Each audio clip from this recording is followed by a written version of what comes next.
We are Team E, and we are going to present Goodwill case. My name is Hardik Ladd, and my other two members are Richard and George. So Goodwill headquarters in Nashville, Tennessee. Goodwill Industry was started in 1957 as a not-for-profit, and their mission is selling donated goods to provide employee and training opportunities for people who have disabilities and trouble finding jobs. As of 2015, they have 36 retail stores and 80 donation sites and 29 career centers in Middle Tennessee. So let's move to the strategy. Their strategy is broad, low cost. They achieve the strategy by focusing on being a cost leader by providing wide assortment of donated goods, from gently used clothes to furniture, to a broad customer base. So now I'm going to pass it to the Richard, and he will give the driving forces. Thank you, Hardik. All right. So as far as driving forces, first and foremost is the importance of the rise of the millennial, individuals born between the years 1980 and 2000. According to whitehouse.gov, millennials are now the largest and most diverse generation. And since the largest single-year age group is only 23 years old, it looks as if it will be that way for a while. In addition, of course, technology is rapidly changing, which relates right back to millennials, the generation raised on technology. Many millennials prefer to do all, or at least the vast majority, of their shopping online. Finally, hard economic times shift sales to retail establishments which provide the greatest value to the consumer.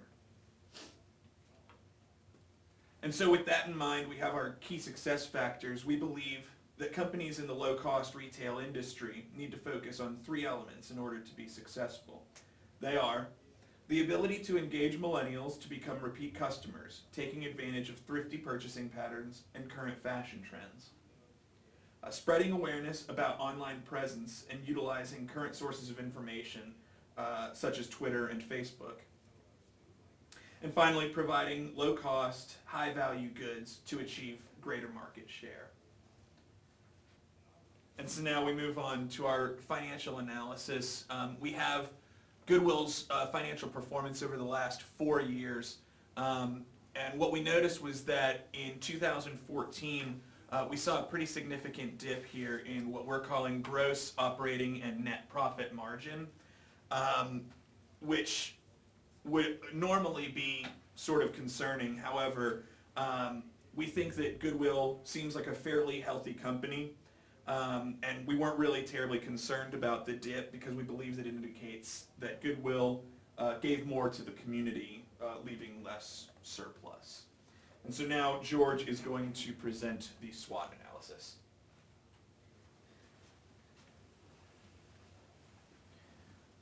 Thank you, Richard. To start our internal analysis, we will go over the SWOT analysis. We'll start with Goodwill's strengths. Their strengths involve their low cost of goods, their name recognition, which we believes that everyone has heard the name Goodwill, even if they don't fully understand everything about it.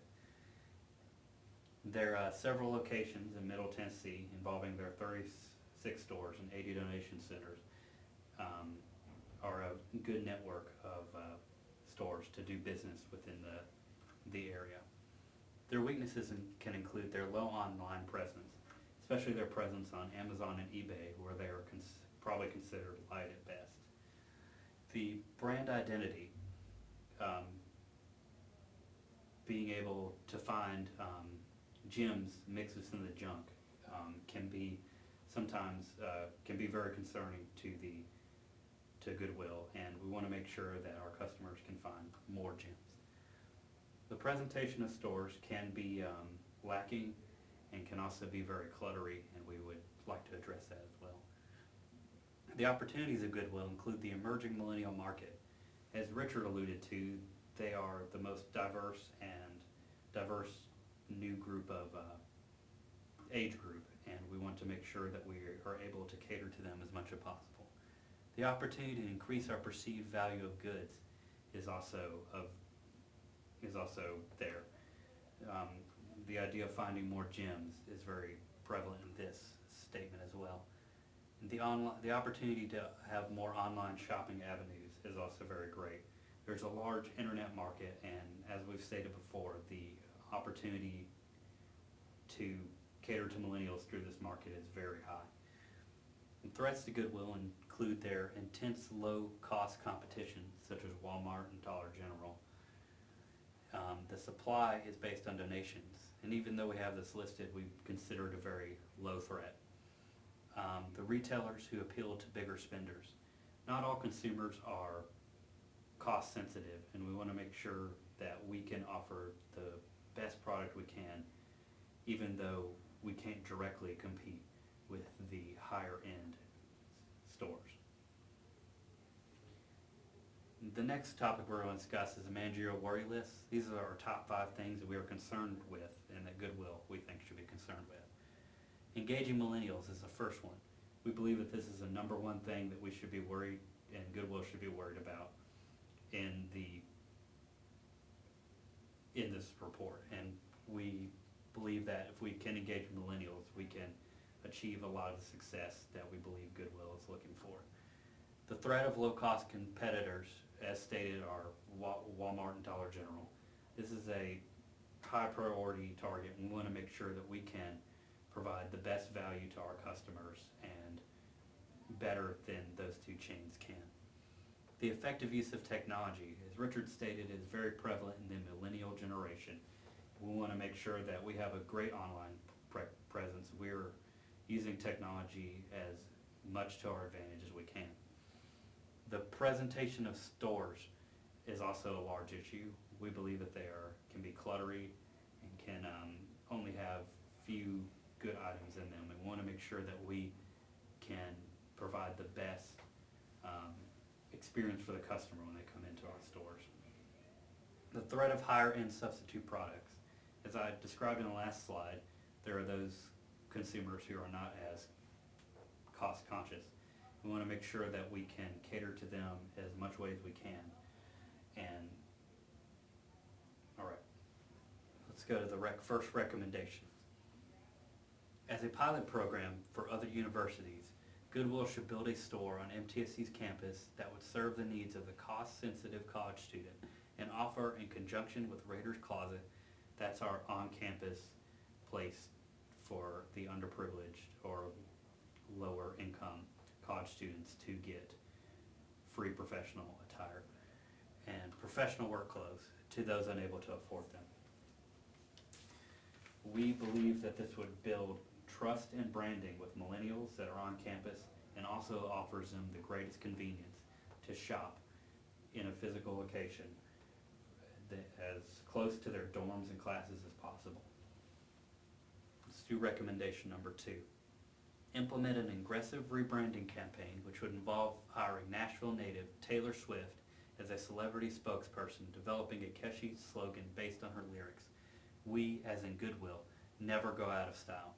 Updating the 2 local stores in Nashville with newer furniture and dressing rooms, customized shelving to organize clothes by gender, type, and size, as well as dress mannequins to show off how good you, as in the consumer, could look in the Goodwill style.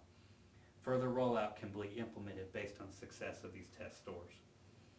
We chose Nashville as our testing ground because we believe that they have a large population of millennials, and as well as these 2 stores, we would also add that the MTSU store would be included in this and would be built to these new specifications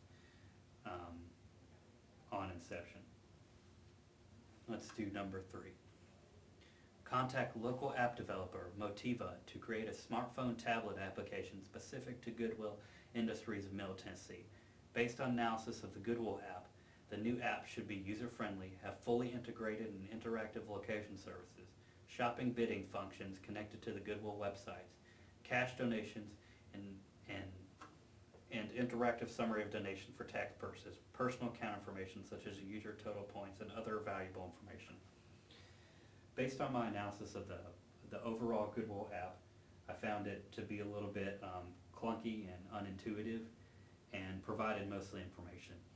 We would like to make sure that the new app contains some of these, the gross amount of information that they do, and also include these new features that would be more appealing to millennials, and especially their ability to shop online and to bid on the products that Goodwill places on its website.